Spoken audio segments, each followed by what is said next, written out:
तो चलिए हम लोग सीखते हैं सीडीपी में पियाजे और वाइगोत्स्की और कोलबर्ग के बारे में। तो जो हम पहला क्लास लेंगे वो पियाजे के बारे में समझाएंगे कि इन्होंने सीडीपी के बारे में यानी चाइल्ड डेवलपमेंट प्रोसेस में इन्होंने क्या बताया, पियाजे का सिद्धांत क्या है। तो सबसे पहले आप जानेंगे कि पियाजे वाज ए स्विस यानी स्विट्ज़रलैंड साइकोलॉजिस्ट। ये स्विट्ज़रलैंड के साइकोलॉजिस्ट थे जिनका जन्म हुआ था 1896 में। और इन्होंने क्या दिया था, पियाजे कॉग्निटिव डेवलपमेंट, यानी इनका जो सिद्धांत था वो संज्ञानात्मक का सिद्धांत था। संज्ञानात्मक का सिद्धांत मतलब ये होता है कि बच्चा जो है कि अपने आप से जो सीखता है, अपने आप से सीखता है, मतलब कि देख के या फील करके या टच करके। तो ये उनका सिद्धांत था जिसके बारे में उन्होंने ये बताया। सबसे पहले देख लेते हैं कि पियाजे थ्योरी, जो पियाजे का सिद्धांत था, यानी पियाजे थ्योरी टेल्स अस, यानी पियाजे का सिद्धांत हमें यह बताता है that the child is burn with A mental या कॉग्निटिव स्ट्रक्चर।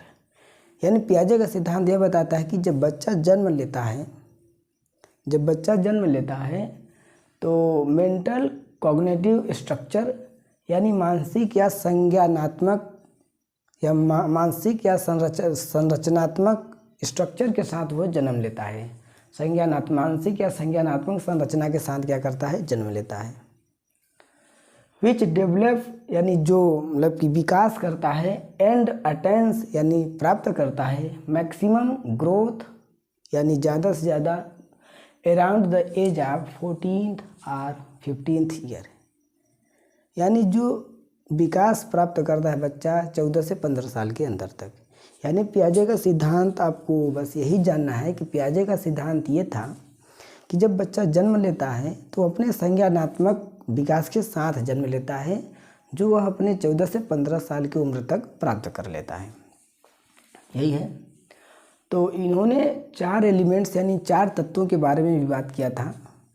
इनका जो 4 एलिमेंट्स था पियाजे यानी 4 एलिमेंट्स, पहला था मैच्योरेशन, पहला मैच्योरेशन है, दूसरा एक्सपीरियंस है, तीसरा सोशल इंटरेक्शन है और चौथा इक्विलिब्रियम या बीरियम, यानी जो संतुलन जिसको कहते हैं। तो परिपक्वता मतलब मैच्योरेशन है, परिपक्वता का मतलब कि जब बच्चा मतलब अपने आप में सोचने लग जाता है, अनुभव होने लगता है उसको। पियाजे ने बताया था कि जो परिपक्वता होता है यानी heredity is a good role in cognitive development, यानी इन्होंने बताया था कि संज्ञानात्मक विकास में जो हेरिडिटी होती है, आनुवंशिक होता है, वो बहुत अहम रोल निभाता है, संज्ञान मैच्योरेशन। दूसरा एक्सपीरियंस यानी अनुभव, बच्चा जो है अपने अनुभव से भी कुछ सीखता है। सोशल इंटरेक्शन यानी सामाजिक अन्योन्य या अंतःक्रियाओं द्वारा सीखता है, देख के, किसी का नकल उतार के, किसी का कोई भी किया गया कार्य उससे सीखता है। इक्विलिब्रेशन मतलब क्या होता है, संतुलन, यानी इसमें यह है कि मतलब कि इनबैलेंस से बैलेंस की ओर जाता है, या फिर कन्फ्यूजिंग टू क्लियरिटी के रूप में बच्चा इसमें जाता है। गोइंग कन्फ्यूजन टू क्लियरेशन, यानी कन्फ्यूजन से सही की दिशा में चलता है, उसको कोई बोलते हैं इक्विलिब्रेशन। फिर इसमें एक बात इन्होंने ये बताया था, ईगोसेंट्रिक स्पीच यानी अहम केंद्रित वाक्य। इन्होंने अहम केंद्रित वाक्य के बारे में ये बताया था कि ये बच्चों के लिए ज़रूरी नहीं है, इट इज़ नॉट यूज्ड, ये बच्चों के लिए ज़रूरी नहीं है, क्योंकि ये मतलब इसके बारे में वो बच्चा सोच सकता है। इसी को यानी ईगोसेंट्रिक स्पीच को ही वाइगोत्स्की साहब ने बताया था कि it is private speech, it is private speech. इन्होंने इसे प्राइवेट स्पीच बताया था वाइगोत्स्की साहब ने। लेकिन ध्यान रहे, जब भी ईगोसेंट्रिक स्पीच के बारे में आएगा पियाजे साहब के बारे में, तो इन्होंने इसे बताया था कि यह जरूरी नहीं है, क्योंकि बच्चा अपने आप में सीख सकता है। इन्होंने कुछ और बातें बताया था, जैसे कि इन्होंने ये बताया कि जो child is a little scientist, बच्चा नन्हा वैज्ञानिक है। नन्हा वैज्ञानिक का मतलब कि जैसे बच्चा कोई भी चीज़ काम करता है तो उससे भी कुछ सीखता है। जैसे मान लीजिए वो एक पेन लिया है तो वो बार बार उसको खड़ा करता है अपने बुक्स पे या कहीं भी, तो बार बार गिरती रहती है पेन। फिर उसको पता चलता है कि यहाँ पे खड़ा करने पे ये मतलब पेन गिरती है बार बार। फिर उसे किसी बॉक्स में रखता है जो मतलब कि ना गिरे, तो उसमें नहीं गिरता है। तो ये बार बार क्रिया करने पे उसको पता चलता है कि ये जो पेन गिर रही थी इसे किसी सहारे की ज़रूरत है, तो बॉक्स में रखने पे गिरता नहीं है। तो बहुत सारी क्रियाओं से वो सीखता रहता है, सर्च करता रहता है, डेवलप करता रहता है। इसलिए पियाजे साहब ने बच्चे को नन्हा वैज्ञानिक भी बताया है। उन्होंने बताया वो खाली नहीं है, मतलब कि ये नहीं कि खाली डिब्बे की तरह मतलब ऐसे खाली बैठे हैं, कुछ ना कुछ वो ज़रूर सोचते रहते हैं। पहले छोटे ही बच्चे हैं, हमेशा कुछ ना कुछ सोचते रहते हैं, सोच सकते हैं। थिंक के बारे में इन्होंने बताया था। अमाउंट जो होता है सेम होता है, चाहे बड़ा आदमी हो, चाहे बड़ा बच्चा हो, बड़ा लड़का हो, समझदार हो, 10 साल 12 साल 15 साल का, या हम लोग जैसे, या कोई टीचर ही, वो हो गया और एक बच्चा हो गया, तो वो सोचते हैं सेम, यानी अमाउंट यानी मात्रा उतना ही सोचते हैं। भले हम लोग कुछ दूसरा अपने पढ़ाई के बारे में या कोई भी चीज़ के बारे में सोचते हैं, वो खेलने के ही बारे में सोचता रहता है, यहाँ जाना वहाँ जाना, लेकिन सोचता ज़रूर है। इसी को बोलते हैं कि अमाउंट जो होता है सेम होता है, बट काइंडनेस डिफरेंट होता है, प्रकार अलग अलग हो सकते हैं। हम किसी और के बारे में सोच रहे हैं, वो किसी और के बारे में सोच रहा है, बस यही अंदर है। फिर इन्होंने बताया था एसिमिलेशन और एकोमोडेशन। एसिमिलेशन और एकोमोडेशन, एसिमिलेशन का मतलब होता है आत्मसात करना। एसिमिलेशन का मतलब आत्मसात करना, आत्मसात, और एकोमोडेशन का मतलब कि समायोजन करना। ठीक है, समायोजन करना। एसिमिलेशन को समझ लीजिए। एसिमिलेशन मतलब क्या होता है कि कोई भी बच्चा है प्री नॉलेज यानी अपने पूर्व ज्ञान में कोई नया ज्ञान ऐड करता है। पूर्व ज्ञान में कोई नया ज्ञान या ऐड करना, जोड़ना, उसको क्या बोलते हैं, एसिमिलेशन। मतलब जैसे ये होता है कि जैसे कोई बच्चा कोई चिड़िया का नाम जानता है, मतलब पैरट चिड़िया है, बर्ड है। फिर दूसरा वो देखता है कि पैरट है, तो उसे भी अपने आप में वो सोच लेता है कि ये बर्ड ही है। आउल देखता है, क्रो देखता है, कौवे देखता है, तो वो अपने आप में मतलब कि ऐड करता रहता है कि उसका स्कीमा बन जाता है उसमें, मतलब अपने आप में वो ऐड करता रहता है कि ये भी एक बर्ड के रूप में ही होता है। पुराने ज्ञान में नए ज्ञान को जोड़ना क्या कहलाता है, एसिमिलेशन। एसिमिलेशन यानी आत्मसात करना, बच्चा आत्मसात कर रहा है। और एकोमोडेशन का मतलब होता है समायोजन। समायोजन का मतलब ये होता है कि जैसे कोई बच्चा बिल्ली देखता है, कैट देखता है कि हाँ ये कैट है, फिर काली कैट, वाइट कैट देखता है, तो उसको पता चलता है कि बिल्ली है।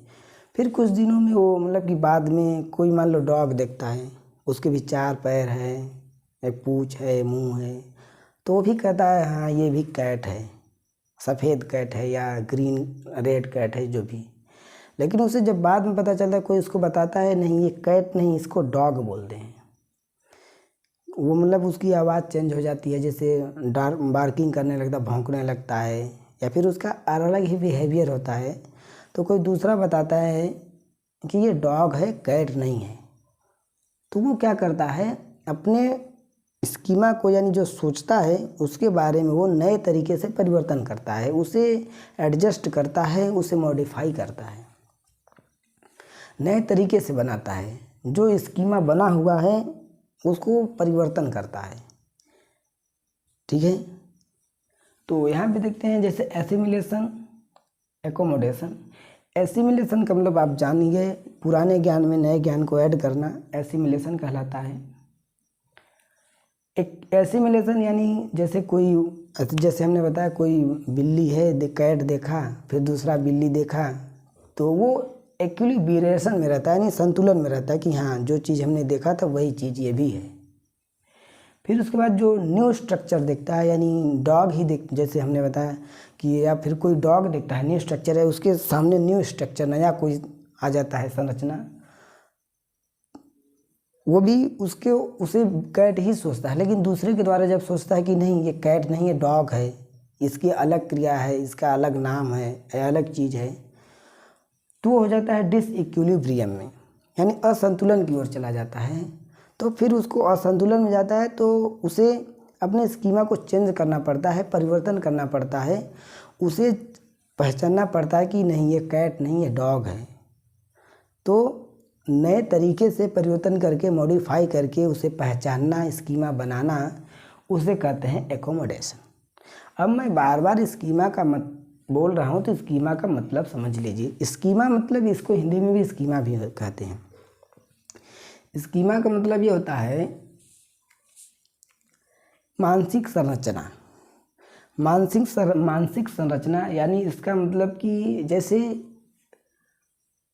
मैं ये मार्कर देख रहा हूँ, तो जिस समय मेरे पास मार्कर नहीं है ये, तो कोई मुझे मार्कर का नाम लेता है तो मुझे दिमाग में तुरंत आ जाता है कि मार्कर ऐसा होता है, ऐसे लिखा जाता है। स्कीमा का मतलब ये चीज़ कि कोई भी ज्ञान हमारे अंदर जो कि एकदम सोच विचार के याद हुई चीज़ें हैं, स्ट्रक्चर जिसका बना हुआ है। जैसे हम अपने स्कूल में जाते हैं, तो अभी स्कूल में नहीं है, घर में है, तो पता चलता है कि स्कूल के सामने जाते हैं तो गेट उस ऐसा बना हुआ है, उसमें इस तरह ऑफिस होता है, उधर क्लास होता है, सेक्शन वाइज सब बटे हुए रहते हैं, वहाँ पेड़ है, वहाँ बेल लगी हुई है, यहाँ इस चीज़ का पेड़ है, तो दूर से ही सोचते रहते हैं। वो आपका स्कीमा है। स्कीमा के अंतर्गत आप हर चीज़ याद किए रहते हैं। जैसे हमने स्वामी विवेकानंद जी को तो देखा नहीं है, फ़ोटो में देखे हैं, किताब में देखे हैं, तो जो फ़ोटो उनको देख लिए हैं तो वही हमको स्कीमा बना रहता है कि स्वामी विवेकानंद जी ऐसे रहते थे, ऐसे कपड़े पहनते थे, तो वो सारी चीज़ स्कीमा होती है। फिर इन्होंने स्टेज के बारे में बताया था। पियाजेट टू थिंग्स, यानी पियाजे के दो विचार थे। पहला था स्टेजेस, यानी अवस्थाएं, जो 4 प्रकार की अवस्थाएं होती हैं। SPCF, एस मतलब सेंसरी मोटर।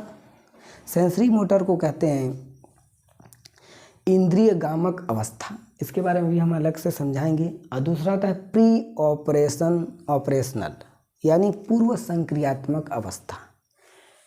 जो सेंसरी मोटर होता है, इंद्रिय ग्रामक अवस्था, वो 0 से 2 ईयर के बीच में बच्चा जब जन्म लेता है, 2 साल तक अगर रहता है तो उसको बोलते हैं सेंसरी मोटर की स्टेज में है। फिर प्री ऑपरेशनल यानी पूर्व संक्रियात्मक अवस्था जिसको बोलते हैं, वो 2 से 7 साल के बीच में होता है। 2 से 7 साल तक बच्चा रहता है तो उसको बोलते हैं प्री ऑपरेशनल। तीसरा होता है C, यानी कंक्रीट ऑपरेशनल। कंक्रीट ऑपरेशनल 7 से 11 साल के बीच में होता है। इसको हिंदी में बोलते हैं मूर्त संक्रियात्मक अवस्था। मूर्त में, मूर्त मतलब कि कोई टच या फील करके समझता है तो उसे मूर्त बोलते हैं। इसके बारे में आगे भी समझाएंगे। F का मतलब होता है फॉर्मल ऑपरेशनल। फॉर्मल ऑपरेशन यानी 11 से 15 साल के बीच में माना जाता है बच्चों के अंदर। इसके अंदर बहुत सारी चीज़ें, मतलब उस सोचने की क्षमता, सारे स्टेजेस आ जाते हैं। ठीक है, तो अब चलते हैं इस चारों के बारे में, SPCF के बारे में सीखते हैं। SPCF ये स्टेज है, बाकी जितने भी चीज़ हमने बताया यही है।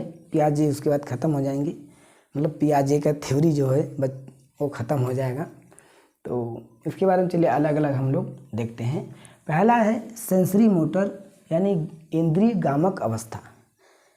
इंद्रिय गामक अवस्था इसे कहा जाता है senses are teacher in this particular stage, यानी जो बच्चों के अंदर सेंस होता है, जो समझदारी होती है, जो छोटा बच्चा होता है 0 से 2 साल के अंदर होता है, तो उसके अंदर जो भी सेंस होता है, चाहे उल्टा पुल्टा जो भी करता हो, तो वो सेंस उसको उसमें टीचर का काम करता है। ठीक है, इसमें वो टच करके फील करके जो भी सीखता है वो सेंसरी मोटर। जैसे कोई वस्तु गर्म है, बर्तन गर्म है, अगर वो टच कर लिया तो वो मतलब कि जल गया, तो दोबारा उसको वो नहीं टच करता है, उसे महसूस हो जाता है कि ये गर्म है, इसे नहीं छूना है, मतलब कि जलता है।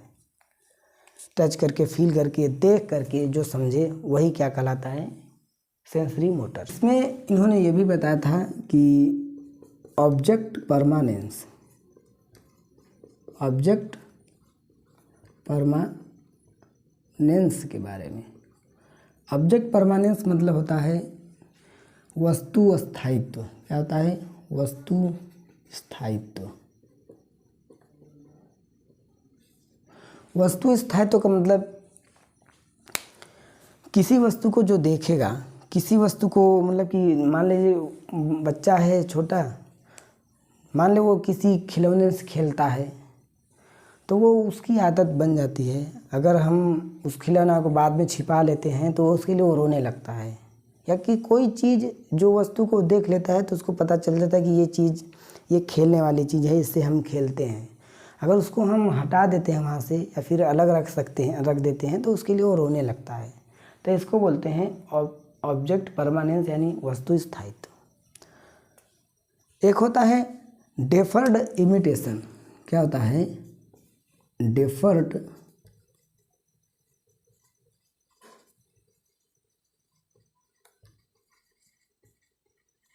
इमिटेशन।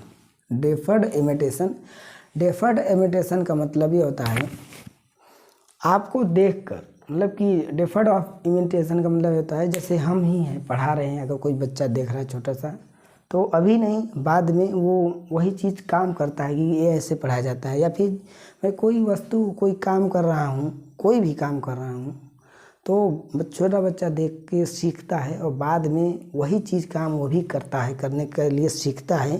जैसे हमने कोई भी वस्तु यहाँ से उठाकर वहाँ रख दिया तो उसको पता चलता है कि ये वस्तु वहाँ से वहाँ रखा जाता है। या फिर कोई काम कर रहे हैं, किसी वस्तु को हम यहाँ से वहाँ रख रहे हैं तो वो बाद में या फिर उसी समय उसको उठा के वो भी रखने लगता है, उसको बताना नहीं पड़ता है कि ये वस्तु यहाँ से वहाँ रखना है।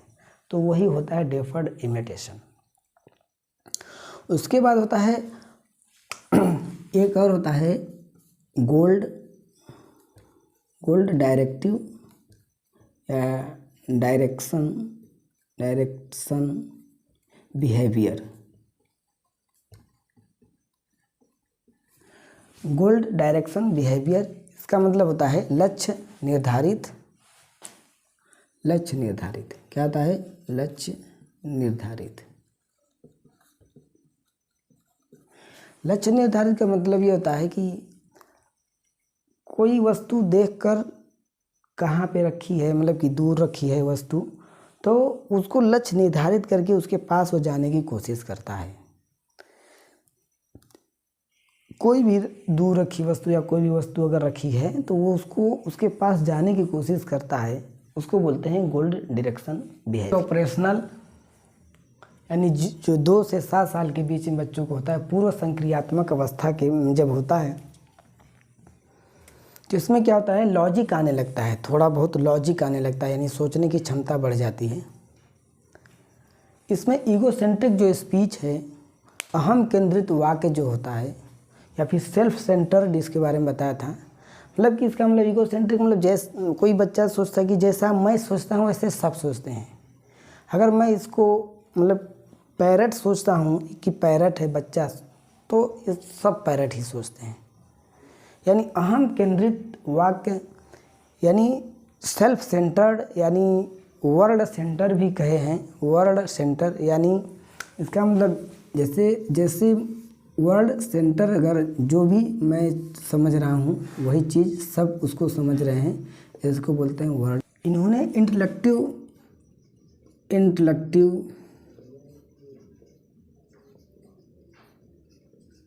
इंटेलेक्टिव रिलेशन के बारे में बताया। इसमें ये होता है, इंटेलेक्टिव रिलेशन का मतलब ये होता है कि जैसे कोई अपनी, मतलब कि कोई भी चीज़ें एक दूसरे से रिलेशन करना। जैसे बच्चा कोई एक गेंद लिया है और उसको मून भी दिखा, गोल है, तो वो ये सोचता है कि ये गेंद मून दोनों गोल हैं, तो मेरा गेंद ये मून हो सकता है, वो मून चंद्रमा गेंद हो सकता है। एक दूसरे से क्या करता है, वो रिलेशन करता है, रिलेशन बनाता है। अपने थॉट को, और एक होता है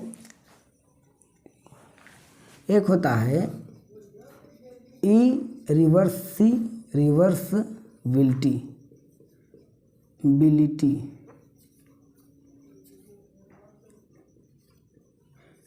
रिवर्सिबिलिटी का मतलब होता है अपने थॉट्स को रिवर्स नहीं कर पाता है, यानी अपने विचार को जो होता है पीछे की तरफ नहीं ले जा पाता है।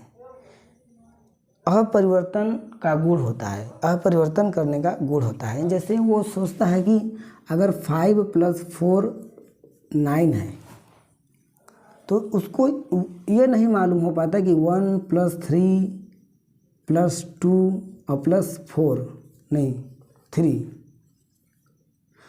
ये भी 9 हो सकता है। तो वो 5 + 4 = 9 अगर समझ जाता है तो वो ये परिवर्तन नहीं कर पाता कि उसको 1 + 3 + 2 + 3 भी कह सकते हैं, या फिर 6 + 3 कह सकते हैं, या फिर 8 + 1 कह सकते हैं। वो ये चीज़ नहीं कर पाता है। इसी को बोलते हैं इरिवर्सिबिलिटी, अपरिवर्तन।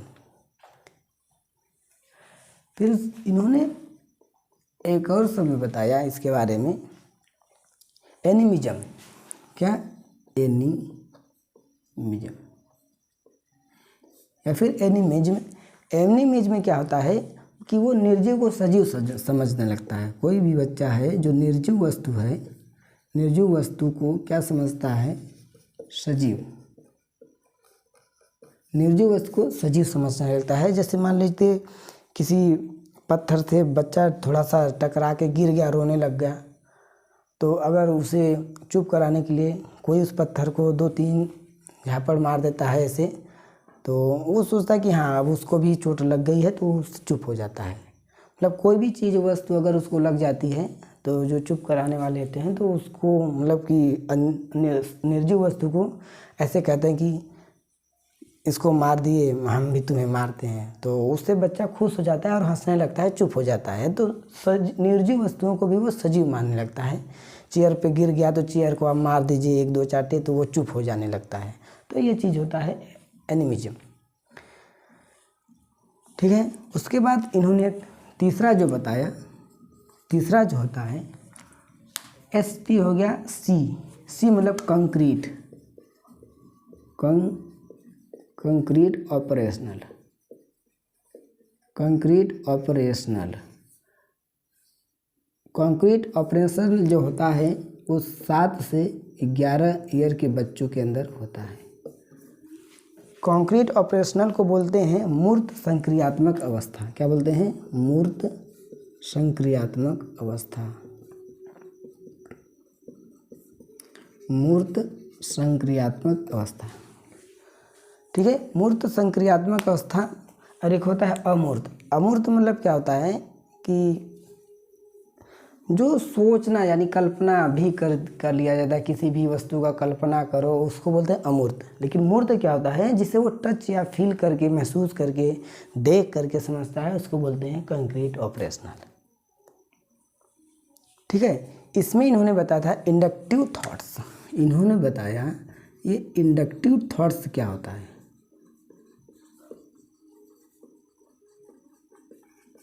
इंडक्टिव थॉट्स मतलब ये होता है आगमन विधि, मतलब इसको बोलते हैं आगमन विधि से विचार करना, सोचना, यानी इसमें लॉजिक आने लगता है। अगर देखा जाए कि सबसे पहले लॉजिक कहाँ पे आता है, किस स्टेज में आता है, तो यही माना जाता है कि जो कंक्रीट ऑपरेशनल है सबसे पहले इसी में लॉजिक आता है बच्चों को। ठीक है। और लॉजिक अबाउट जो कंक्रीट के बारे में सोचता है, लॉजिक आने लगता, कुछ विचार आने लगता है उसको, कंक्रीट मतलब कि टच फील या देख के ही समझता है, उसको बोलते हैं। ठीक है। इसी के बारे में इन्होंने ये भी बताया था CCS। ये जो CCS है इसका मतलब होता है कंजर्वेशन और क्लासिफिकेशन, और ये सीरिएशन मतलब सीरीज में रखना। कंजर्वेशन, क्लासिफिकेशन और सीरिएशन। कंजर्वेशन का मतलब होता है जैसे उन्होंने 1 2 3 4 5 6 7 8 मतलब 8 बॉल इस तरह से अगर रखा गया है, ठीक है, तो जो पुरानी अवस्थाएं होती है प्री ऑपरेशनल या कंक्रीट होती है, या फिर उसमें तो वो उसमें बस अगर उसके दिमाग में ये है तो वही ऐसा लगता है कि ये बॉल जो है ऐसे ही रखी गई हैं। लेकिन एक कंक्रीट ऑपरेशनल में क्या सोचता है, अगर इसको हम 8 4 3 7 1 8 बॉल ऐसे भी रखेंगे तो भी मात्राएं क्या होती हैं, सेम होती हैं, यानी गेंद उतनी ही है। तो इसको बोलते हैं कंजर्वेशन। क्या बोलते हैं, कंजर्वेशन, यानी वो इसको संरक्षण, पियाजे साहब ने कंजर्वेशन को संरक्षण बताया था कि ये चीज़ उस कंक्रीट ऑपरेशन में बच्चा ये भी समझ सकता है कि अगर 8 गेंद ऐसी रखी थी तो उसको ऐसे भी व्यवस्थित रखा जा सकता है। और दूसरा होता है कंजर्वेशन, हो गया, इसको बोलते हैं कंजर्वेशन पहला। और दूसरा जो होता है आपका, दूसरा होता है क्लासिफिकेशन। क्लासिफिकेशन यानी वर्गीकरण। क्या होता है, वर्गीकरण। क्लासिफिकेशन है वर्गीकरण, मतलब जैसे कोई वस्तु अगर वृत्ताकार है तो उसको वृत्ताकार के अंदर ही रखते हैं। ये कोई वर्गाकार, ये तो गायत बन गया, वर्गाकार है, बार बार आयत बन रहा है। कोई वर्गाकार वस्तु है तो उसको वर्गाकार वाले बॉक्स में रखेंगे, आयताकार है तो आयताकार में रखेंगे, ठीक है, घनाकार है तो घनाकार, अगर त्रिभुजाकार है तो त्रिभुज के एक बॉक्स में अलग, स्टार है। यानी क्लासिफिकेशन करके सीखना, यानी जो चीज़ें जिस तरह से दिख रही है उसे एक अलग जगह रखते हैं, उसे क्लासिफिकेशन करते हैं। और एक होता है एस का मतलब होता है सीरिएशन। क्या होता है, सीरिएशन, यानी जिसे श्रेणी में, सीरीज में रखा जा सकता है। यानी सबसे पहले जैसे मान लीजिए छोटी वस्तु है, फिर उससे बड़ी वस्तु है, फिर उससे बड़ी, फिर उससे बड़ी, उससे बड़ी, यानी इंक्रीज टू डिक्रीज, यानी बढ़ते हुए क्रम। तो पहले छोटे छोटे छोटे, फिर धीरे धीरे छोटे से बढ़ते बढ़ते क्रम, या फिर बढ़ते हुए से छोटे जैसे जैसे छोटे आते हैं उसको डिक्रीज यानी घटते हुए क्रम में, उसको बोलते हैं सीरिएशन। तो इस तरह से बच्चा समझ सकता है। जैसे मान लीजिए कोई भी वो बुक से लेता है, पेन लेता है, तो छोटी पेन भले एक अलग बॉक्स में रखता है, पेंसिल अलग बॉक्स में रखता है, इरेज़र या बुक्स, छोटी बुक्स, छोटी कॉपियाँ अलग बॉक्स में रखता है, बुक्स बड़ी अलग से, तो उसको सीरिएशन बोलते हैं।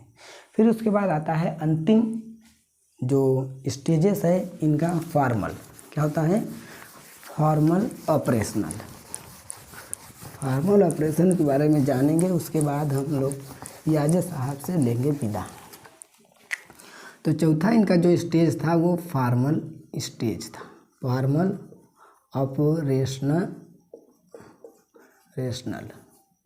जो आप होता है बच्चा 11 से 15 ईयर के बीच में माना जाता है। इसकी हिंदी होती है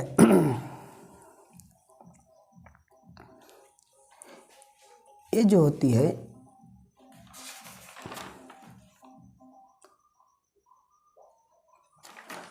इसको कहते हैं अनौपचारिक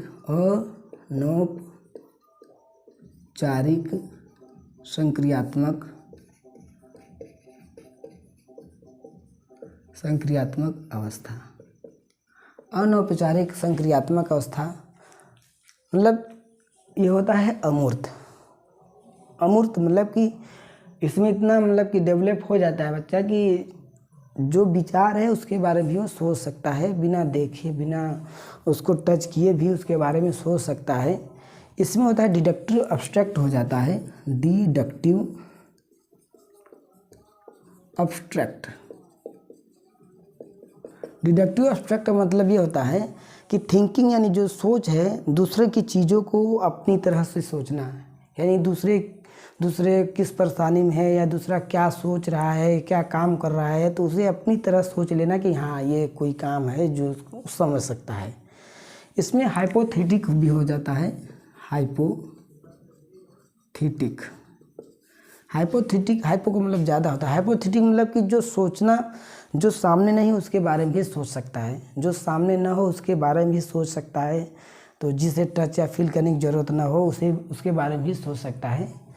अब ये है पियाजे का थ्योरी ख़त्म हो गया है, थोड़ा सा रिवीजन करा देते हैं। पियाजे की थ्योरी क्या है, उन्होंने बताया कि जब बच्चा जन्म लेता है तो अपना जो संज्ञानात्मक विकास होता है, संरचना होता है, उसके साथ जन्म लेता है, जो 14 या 15 साल की उम्र में वो प्राप्त कर लेता है, ठीक है। उसके बाद कभी कभी एक क्वेश्चन बन जाता है कि पियाजे वाजे स्विस मतलब कि कहाँ के वैज्ञानिक थे, तो ये भी आ जाता है। और इन्होंने स्टेजेस के बारे में समझाया, जो 4 स्टेजेस SPCF माना जाता है, तो इसके बारे में इन्होंने बताया। ठीक है, तो मेरा क्लास आपको कैसा लगा? अगले क्लास में हम वाइगोत्स्की साहब को देखेंगे, वाइगोत्स्की बारे में बताएंगे, उनके सिद्धांत को बताएंगे। और तब तक के लिए बाय बाय।